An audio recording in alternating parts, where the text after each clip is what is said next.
All right. Hello, friends, and welcome back to another exciting episode of Our Life, Beginnings and Always, Baxter's Route. I think that this is going to be our last episode. I'm pretty sure we're close to the end, and I have mixed feelings. I'm sad that we are going to be finishing Our Life again, but I'm also excited to see the end of this and just get that experience. So let's get into it. Supposedly, I guess we're gonna dance. Fun. I got Cove to snort, amused. You're really high energy about slow dancing. Gladly. True, and that would be a delight. Okay, I've got it. Randy scurried off as if someone might beat her to the chore if she wasn't quick enough. In one corner was the speaker used at the wedding. She flipped a couple switches on it. Her phone had been left propped up on a counter, screen facing out. Scott and Jude could have hung up at any point, yet remained on the line. Oh, okay. They decided to attend the whole shebang long distance. The two had plenty of experience with that. That's kind of nice. On the other hand, I'm kind of embarrassed.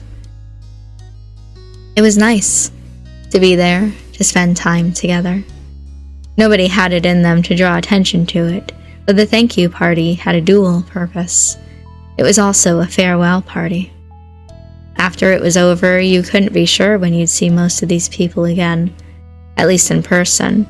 You needed to make the most of the opportunity. A delicate melody drifted into your ears. It filled out your own mind and the world around you. Then you caught eyes with Baxter.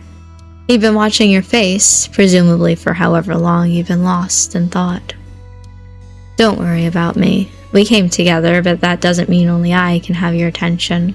I think I'll take a moment to wander the floor. Take care. Enjoy yourself. Baxter's polite distance wasn't to avoid you. He was trying not to hinder you from having fun with the rest of the party. How considerate. He was shockingly the person you'd spent the most time with during the trip. It was all your other friends who'd gotten the short end of the stick. Okay, see you. Baxter bowed out there, but you'd catch up with him later. For now, you'd take chances to chat in between everyone else's dancing. You wouldn't dance yourself. So first,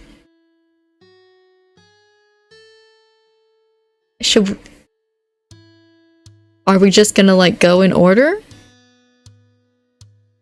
The other happy couple was dancing. Terry was leading Miranda in a properly formal back and forth step. You waited for them to finish before speaking up. Hi. Kit. Hey, bud. Do you have time to talk a little? Fun! Definitely. I've been waiting to talk to you. Thanks again for coming here and doing all this. I know it wasn't much of a vacation, but maybe you had some fun? I did. You meant that. Deeply. Jude and Scott's wedding was something you were going to remember forever, no matter what. But the trip back to the area you grew up in had been an irreplaceable experience in another, entirely unpredictable way. Miranda, Terry, and you didn't have to vocalize it. You knew what the quiet meant. Each one of you had gotten a new friend as a reward for participating. And for you, he became more than a friend.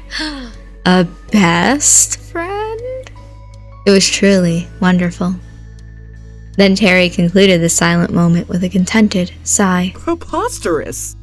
I'd say our latest endeavors have been a great success, both in personal relationships and our careers. Our careers? Randy put a hand on her hip and leveled an amusedly unimpressed glance. Here we go again. Yeah, as party planners. How many amazing bashes have we thrown at this point? I've lost count. 3, Terry. You've contributed to 3 celebrations. Unless you count the party planner appreciation party as a separate thing, then it's 4. Impressive.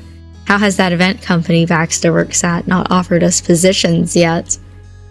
Before you or Miranda could get in a word on how you felt about this new direction in life you were being volunteered for, Carrie's face went completely deadpan. Nah. That is a joke, people. I'm unavailable for future party planning committees for at least a year. The comebacks on the tip of your tongues died, replaced entirely by giggles. That's cool. Good, because I'm not either. Next time, let's hire Baxter from the start. Hear, hear.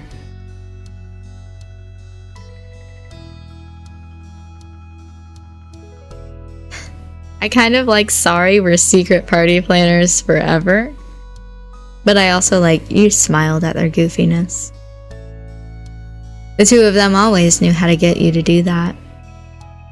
You and your buddies had fun together for the length of one song, and then you broke off to mingle further.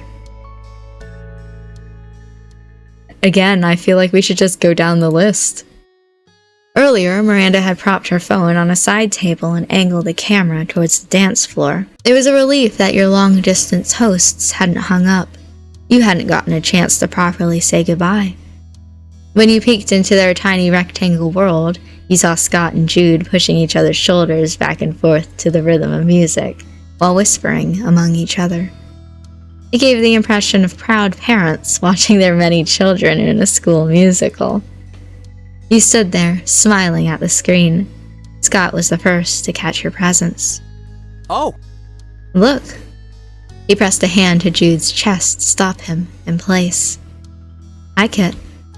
Yo, how are you doing? I'm good. Thank you again for the party. What? It's nothing. Seriously?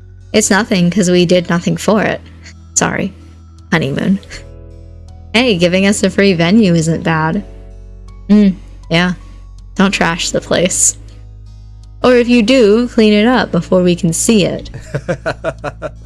You're crazy, Grant. The freckled newlywed snorted and bumped Scott with his shoulder again. Seriously, where did this party animal come from? The thing is... Nothing teaches you to understand what it means to have an event than planning one yourself, Jude. It's hard work. You've got to enjoy it. I hear you. Jude playfully rolled his eyes away from Scott, then his gaze set on you. Hey. You know how me and Scott got to know each other? Through, like, a video game, right? Yeah, it was sheer luck. Scott eagerly jumped in on that topic. Twice. Really? Really. We didn't get it the first time. We were playing a shooter online and got randomly put against each other in a game. My team lost and sucked, but I did alright. Come on, it was more than alright. Jude was the best player there. After a while, I wasn't even competing against a whole team, it was just him. We might have won the game, technically, but in terms of one-on-one results, I was only second place. So? I did what any guy who likes a challenge would do. I sent him a friend request ASAP. Jude accepted it that same day. The two men had different reactions to the walk down memory lane. Jude lowers his chin bashfully, which made it possible to see him scratching his head at the top of the screen. Scott was grinning boldly. He pulled his glasses further up his nose. I can't even remember why I did. I normally wouldn't bother. It was cool he saw me personally as competition. I guess it made me see him that way too. That's about what you imagined so far, based on the little you knew of their history. They were people from different places brought together by happenstance based on a shared interest. It was impressive they made an impression on each other after a single game. What was the second chance? Oh, right, where was I? Jude and I played games occasionally over, a few months. Always against each other and never talking. That probably wouldn't have changed if it was up to us. We were two warriors who crossed swords before continuing on our own separate journeys. But we got lucky again. One night when I was playing in a totally different game, a guy with the same username came up, but this time it was on my team. There was a voice chat then, so I asked if he was the person I kinda knew. I was that person. That was the first time I ever heard Jude. It blew my mind. Scott and Jude were excited at that point, as if they were experiencing the realization for the first time again. Yeah. We were cracking up in the chat. It had to be annoying to whoever else was there and just wanted to play. They kicked us out. The rest of the story came out in a flurry of back and forths. They tag team telling you, like they probably worked together in games. I didn't care about the round anyway. We kept playing stuff ourselves the entire night. The hours flew by. It was ridiculously fun, and we figured out we're almost the same age and had really similar tastes in games, and not so much with other things. And? Though much later, we learned we had something else pretty important in common. Yep. No way. I had no clue. Now we're married. I guess you could say the rest is history. It's wonderful you found each other. Thanks. Yeah. And Kit, good luck with your own dude you randomly ran into. I get why Baxter's sticking around. Wow. Can't believe he came to this party. I didn't think it'd be that easy. But that's great.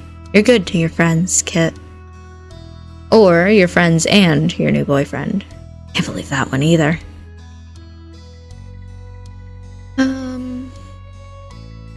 Oh, that one's cute. Remember, I'm not just friends with Miranda or Baxter. You're my friends, too.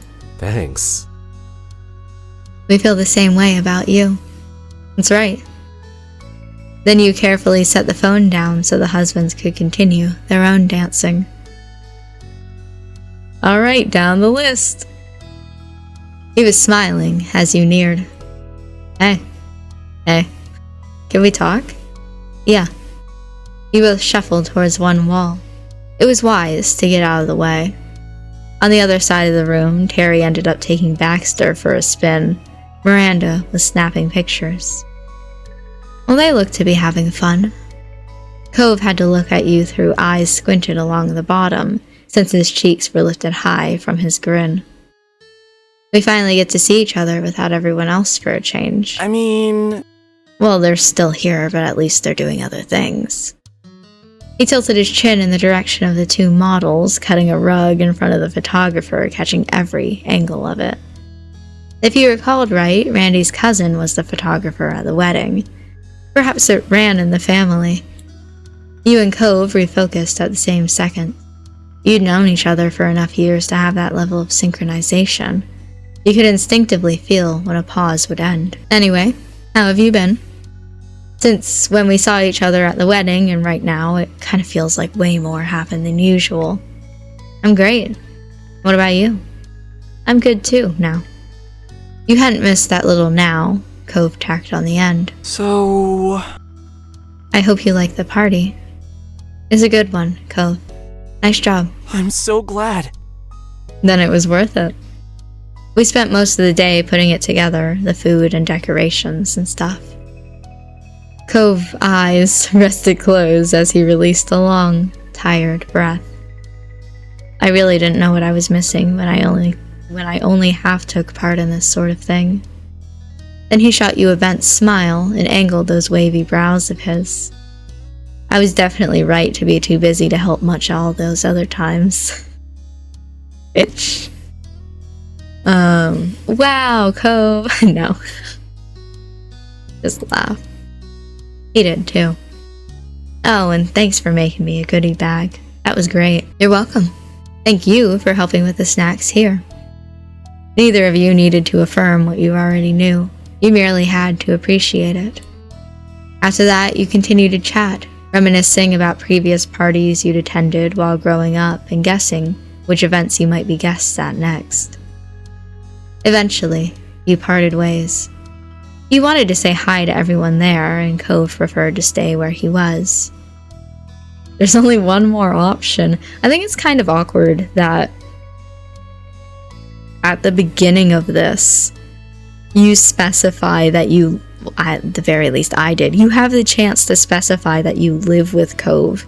And then throughout this, that doesn't ever really come up as like an oversight that they didn't think about. They were hanging out at the edge of the main action, still trying to get used to this venue. You raised a hand in greeting as you approached. The ends of Xavier's lips lifted in time with that. Hi. Hello. That was when something incredible happened. Miranda managed to request a dance with Baxter. It looked like she was trying hard to be bolder with friends as well as her boyfriend. Her gumption took Baxter by surprise. However, he'd never decline a lady's request for a waltz. They took it slow and steady. Terry hung around the pair as a moving, cheering audience of one. Xavier noticed the unexpected exchange, too. Though for them, it was Baxter's behavior that felt shocking. They didn't know about Miranda or how she'd grown. They did have experience with Mr. Ward. Good deal.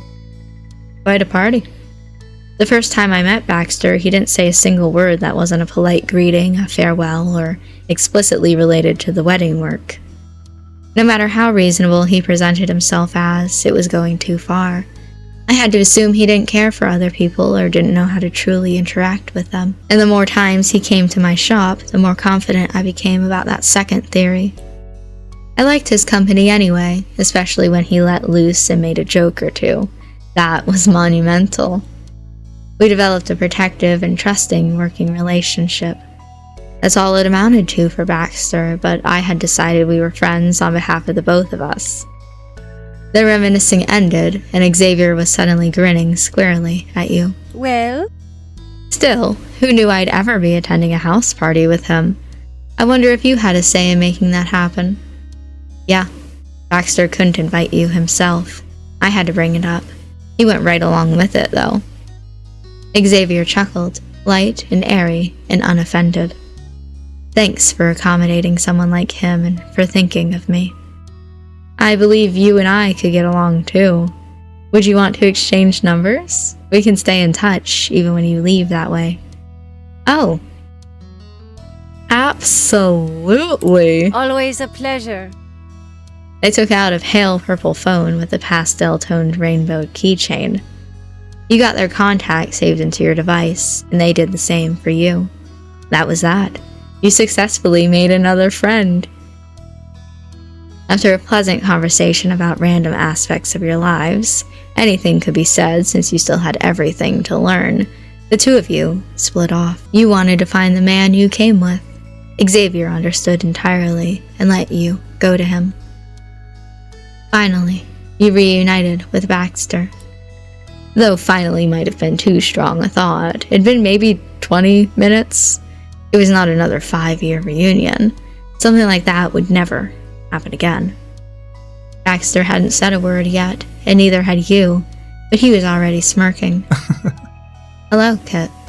You're at this lovely soiree as well? What a coincidence.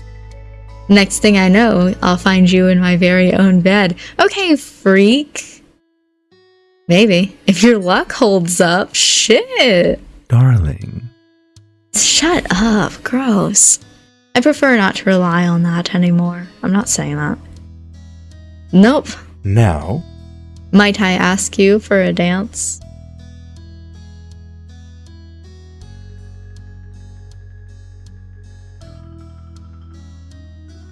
I'm gonna say yes just because I feel like it's mean to say no.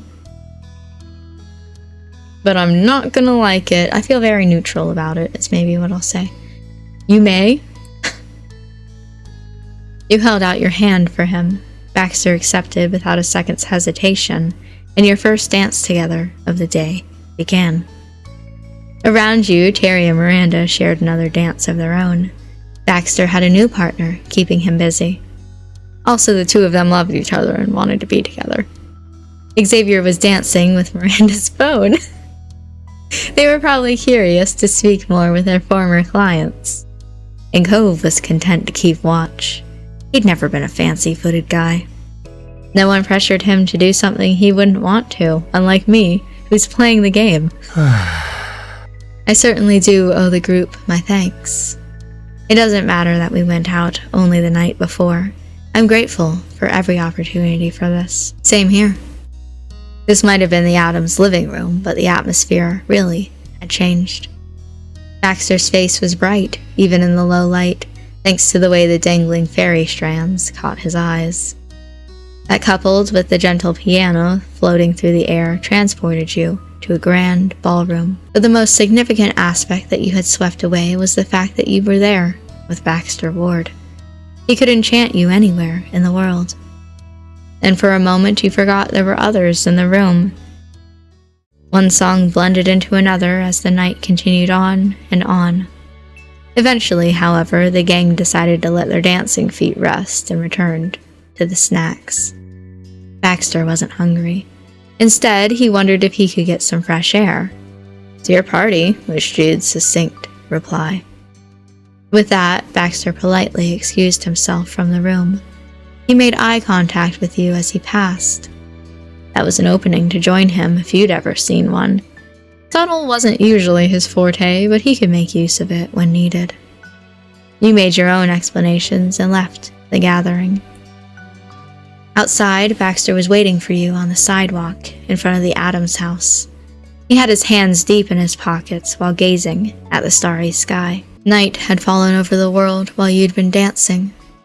You came to his side and Baxter began to speak without turning his head. He knew it was you. You know? I was feeling out of my element, not so surprisingly.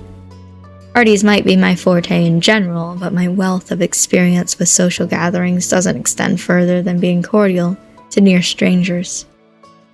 Hanging out in a group of friends, my skills are rusty, to say the least.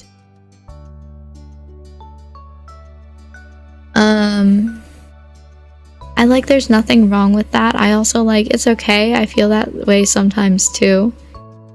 I also take all the time you need. I'll say there's nothing wrong with that. His chin lowered and his shoulders raised. A pleasant little smile grew along Baxter's face. Then he swept an arm through the still warm air of a Californian summer. Well, here we are. In the middle of an unassuming neighborhood street I happen to be visiting. For all my intentions of being intriguing, a good amount of the moments we've spent together have been in a similar setting to this, haven't they? We had our first unexpected reunion on your street. Many of our best laid plans were imagined there. It's where I asked you out for the first time. And of course, we parted ways while standing in the road between our two homes at that time. Oh, yeah, memories. When you'd first arrived on that street only a week ago to help prepare a wedding, you never could have imagined where it would lead. How you could be in the exact spot it started and have everything be different now. Baxter continued, gently amused. I suppose that was part of the issue. I didn't consider myself appealing enough as a person to be worth the time. So I wanted the support of an exciting or interesting backdrop for meetups. But it shouldn't matter that much where you are if you enjoy who you're with. I could have told you that. I've been trying to tell you that. You don't have to jump through hoops to be good company. Just be yourself. His eyes closed, too bashful to meet your bold-faced affection directly, but Baxter let it wash over him. Truthfully, I'm thankful that I was wrong about you and mostly myself. The quiet pause forming was completely shot with two mismatching jingles going off. Baxter's phone and yours got notifications at the same time. The group chat? Baxter muttered, lifting one brow. You reached for your devices to check. He was correct. Randy, Terry, and Cove had started streaming in messages. Each one was identical. Oh boy. An emote of champagne glasses. Blinking. Oh. Then Miranda added a couple more, from Jude and Scott, she noted. Cove dropped another on Xavier's behalf, too. Then, for good measure, Terry started spamming champagne glasses. Baxter snorted as the gang gave this digital cheers. If you had to guess, you'd single out Miranda as the person behind this. Not only because she messaged first, but because it was just kind of small, sweet gesture she'd pull. Randy must have been brainstorming some way to make Baxter's offhanded remark come true, since he'd made it. And she'd found a lot of success with the idea. Baxter was still grinning like a schoolboy at his screen. Bravo. They certainly do have the spirit of pro event planners, finding possibilities to make a celebration special, even if the circumstances aren't what the guest originally imagined.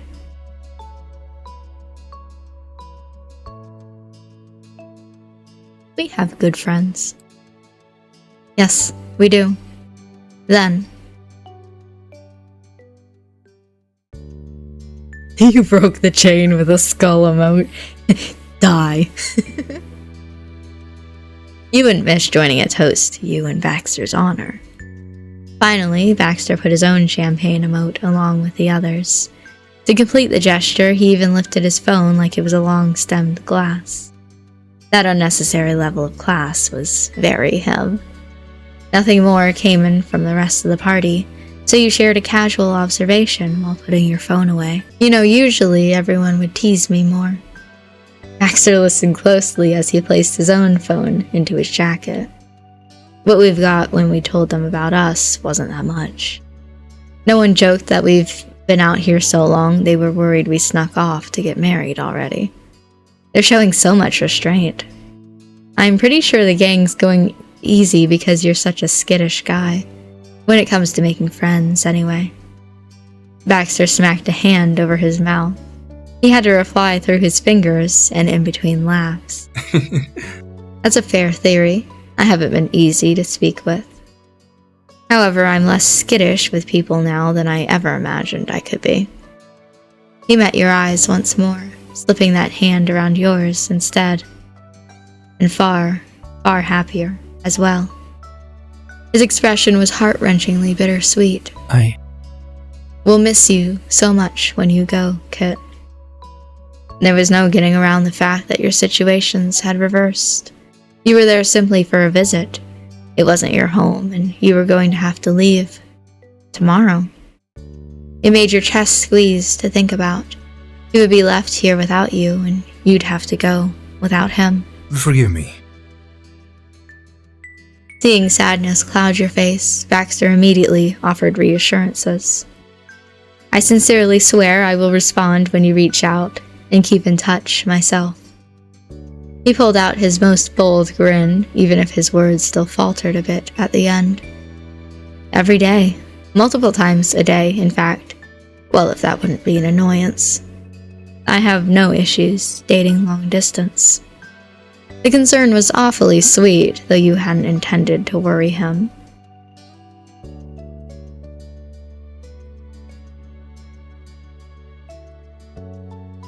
That would never be annoying. Baxter's poise loosened, and his expression grew soft. He realized his actions weren't the cause of your pain. It remained that Baxter's first instinct was to see mistakes in everything he did, and to assume he didn't know how to make someone happy. But your issue is only in how you couldn't be with him even longer. For that, he had another promise. And he paired it with a truly gentlemanly kiss on the back of the hand he still held. I imagine we won't be apart for terribly long. Honestly. You see, I need a break after my last clients were something of a rush job. The company understands. And I don't know where this concept came from, but recently I've been thinking about taking a little vacation. The spark of hope immediately went off inside your head. It was bright enough to lighten your face. Baxter pounced on the hint of interest, smirking deviously.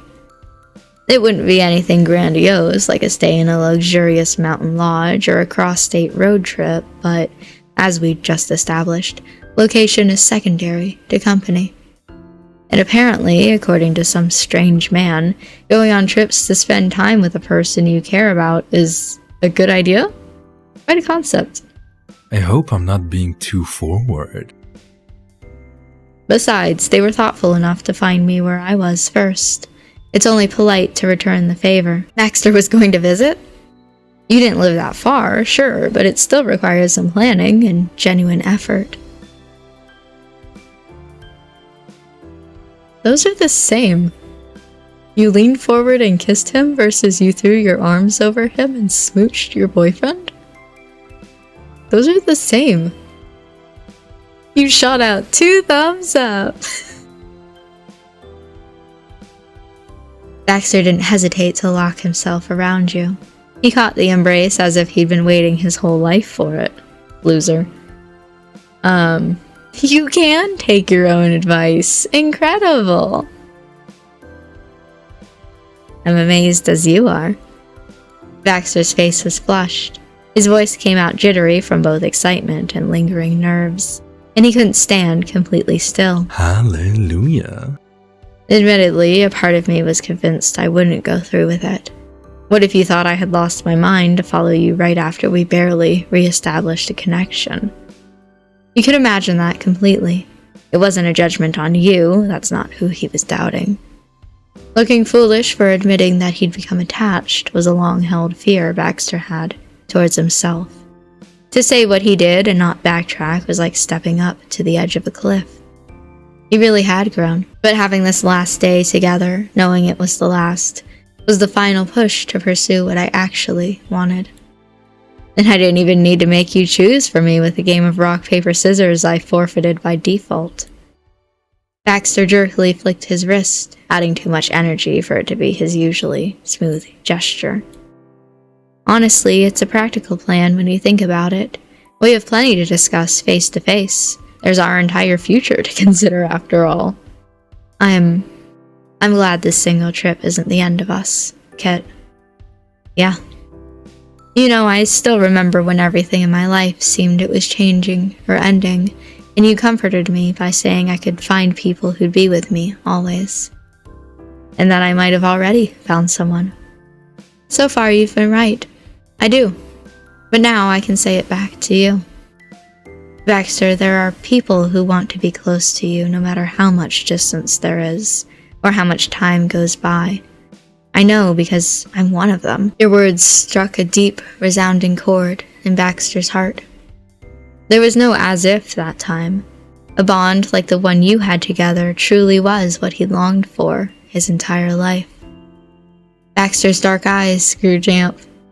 He wiped it away with a thumb. It's settled. With that, he straightened out his jacket and swiped at his bangs in a vain attempt to seem more presentable. I suppose we should make another appearance now. I'm not the only person here who wants to see you, and I'll be the one who gets to be with you again. They want to see you too, and they've had to wait way longer for that. Baxter gave a light chuckle, fully in control of his emotions again. Or he wasn't exactly controlling them, he had become comfortable with what he felt. Let's return together. We shouldn't keep our friends waiting after how patient they've been. He reached for you once more, ready for the next dance even before either of you could hear music again. You accepted it. Seeing him that way, you couldn't help reflecting on how the man facing you had always been so ready to leave, to turn his back to you, to be alone for as long as you'd known him. And now every point along the list had changed. A resident of California, a member of the group, a boyfriend for life. That was Baxter Ward. So even though you'd be preparing to leave this place when the party ended, you were positive the two of you would end up coming back together, again and again. It was simply unavoidable for you and him. First, because of a string of chance encounters, and second, because of your own efforts. The pushes and pulls of life were like a dance. Sometimes you were familiar with the steps, and sometimes you had to make them up as you went along. Luckily for you, no matter which tempo, style, or pattern played, you'd have a true partner by your side for the next song. Ooh, thank you for beginning a life here. In this city! You can come back again, always. The end. And that is it for Baxter's story. It was a lot longer than I expected it to be. You know what? Like, what episode number are we on right now? 23. So it's been 23 hours, we'll say, because each episode is about an hour long. 23 hours worth of content in just that DLC alone, right? Because I skipped a lot of like the Cove part of the story to solely focus on this. I was not expecting it to be that many. That's almost the same amount as just like Cove content, so that's double the amount of normal content just in getting this DLC. Absolutely crazy. That's so worth it for the little amount of money I paid. I also feel like I went on a bit of a wild ride with this DLC. You know, I was really excited about it. And then step 3, I kind of immediately was like, okay, it's not great. I don't know how to feel about this. And then step 4, like I said before, you really had to have that low point in step 3 in order to understand the high points of step 4. I think it was really good writing, really nice and cozy, like Our Life always is. You know, I enjoyed myself with it. Still not 100% my favorite. I definitely still like Cove more. But I enjoy the fact that now I get to have Baxter moments as a friend as well, because you don't have to romance him. You can just befriend him. And I'm really actually interested in buying the Derek DLC, which I don't own. It's one of the only DLCs that I don't own. Because I want to see those Derek moments. I think in the future, I will buy the Derek DLC, but largely I think I'm going to really enjoy these two as friends, and I really want to replay Baxter's DLC in a platonic sort of way. I think that would be really nice. And I mean, while we're here on the screen, I don't think that I'm ever going to do Cove's wedding DLC, just because I'm not interested. In general, I'm not the sort of person who really wants to get married, so I don't think that I'd be interested in this. There's definitely more that I want to do in Our Life. I want to do like personal playthroughs, I want to do OC playthroughs, I want to do Derek's playthrough. If I do any more of those, though, there's going to be like a break in between, a few months in between if I start Derek's route, because I don't want Our Life to be stale. But I will say that like I'm currently playing a personal playthrough. I started it yesterday. I'm currently in step 2. It's bad. It's bad. I don't think I'll ever stop playing this game, to be honest. But what I do have to stop is this episode, because we finished Baxter's DLC. Thank you for watching this episode. This entire series as a whole, now that we're at the end of it. I hope that you enjoyed it. I know I certainly did. And I will see you in the future, whether that is for another playthrough of Our Life, maybe, or any other video series I release later on.